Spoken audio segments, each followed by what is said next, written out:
বন্ধুরা, নতুন একটি ভিডিওতে আপনাদের আবার স্বাগতম। আমরা আজকে আমাদের দেশি খরগোশ এবং তার বাচ্চা এগুলো নিয়ে একটা ভিডিও নিয়ে আসছি। তো এই খরগোশগুলোর বয়স মূলত এখন 17-18 দিন।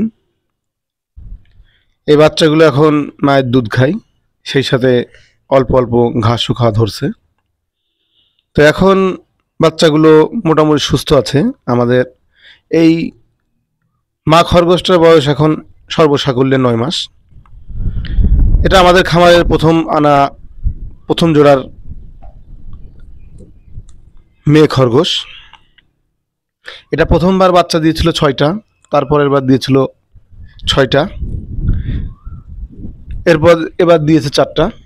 তো এবার মোটে এই 9 মাসের ভেতরে 3বার বাচ্চা দিয়েছে। 5 মাস থেকে বাচ্চা দেওয়া শুরু হয়েছে।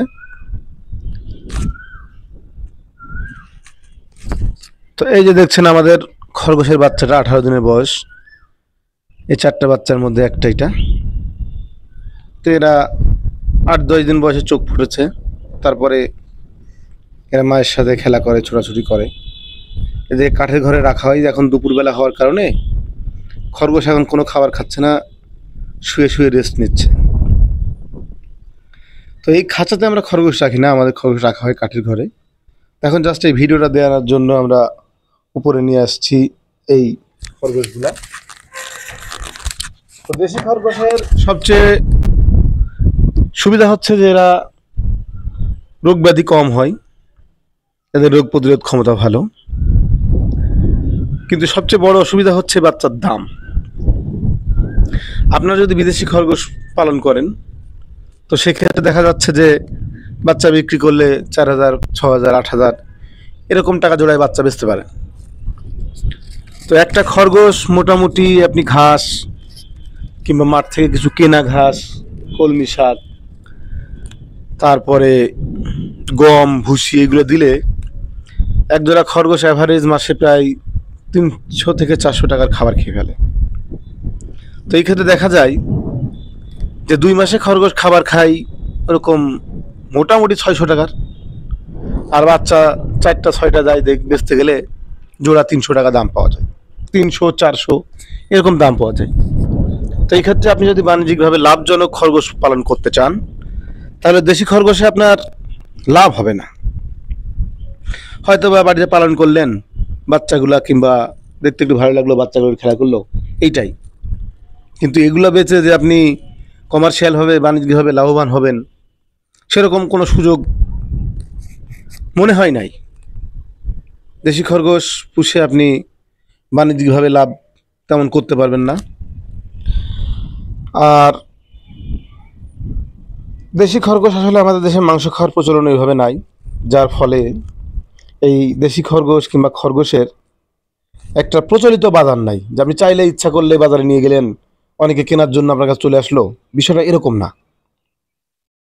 এগুলো মানুষ শখের বসে, দেখতে ভালো লাগে, এইভাবে পালন করে। কোনো কোনো ক্ষেত্রে খরগোশ খায়, কোনো কোনো জায়গায় খাওয়া হয়।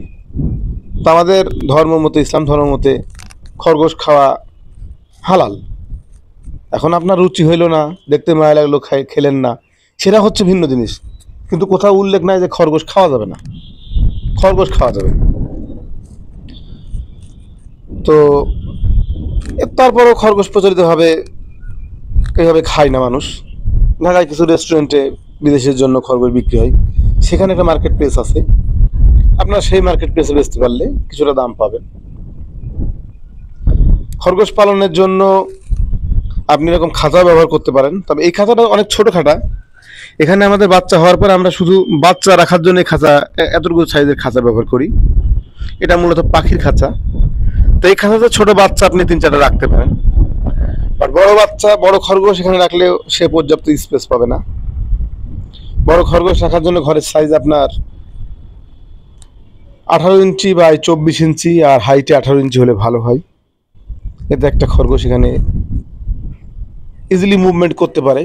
আর দ্বিতীয় কথা হচ্ছে যে অনেকে মনে করেন যে খরগোশ তো প্রাকৃতিক জিনিস, বা নারী পুরুষ এক জায়গায় প্রাকৃতিকভাবেই থাকে। কিন্তু এই ক্ষেত্রে কথা হলো, যখন খরগোশ মাঠে একা থাকে, তখন তো সে তার মতো নিজেকে সেফ রেখে বাচ্চা পেটে নিয়ে সে থাকতে পারে।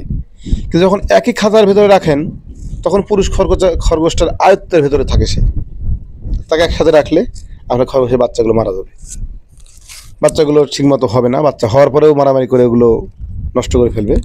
তো অবশ্যই আপনাদেরকে পুরুষ এবং নারী খরগোশ আলাদা রাখতে হবে।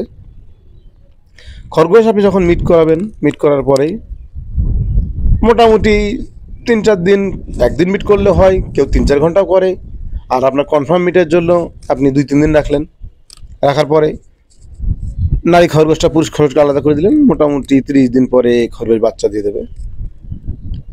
তো বাচ্চা দেওয়ার পরে আবার আপনি মাসখানেক পরে খরগোশকে মিট করালেন, নাহলে প্রতি মাসে মানে পর পর বাচ্চা নিতে গেলে নারী খরগোশটার শারীরিক অবস্থা খারাপ হয়ে যাবে, বাচ্চা যেটা দেবে সেটা অসুস্থ থাকবে, সেটার শরীর দুর্বল থাকবে। তো সেই ক্ষেত্রে আপনার খরগোশের সুস্বাস্থ্য রক্ষা করার জন্যই আপনাকে একটা নির্দিষ্ট গ্যাপ দিয়ে বাচ্চা নিতে হবে। তো আজকের এই ভিডিওতে এই পর্যন্তই বন্ধুরা, আমরা পরবর্তী ভিডিও নিয়ে আবার আপনাদের সামনে হাজির হব। সেই পর্যন্ত সবাই ভালো থাকবেন, সুস্থ থাকবেন। আল্লাহ হাফেজ।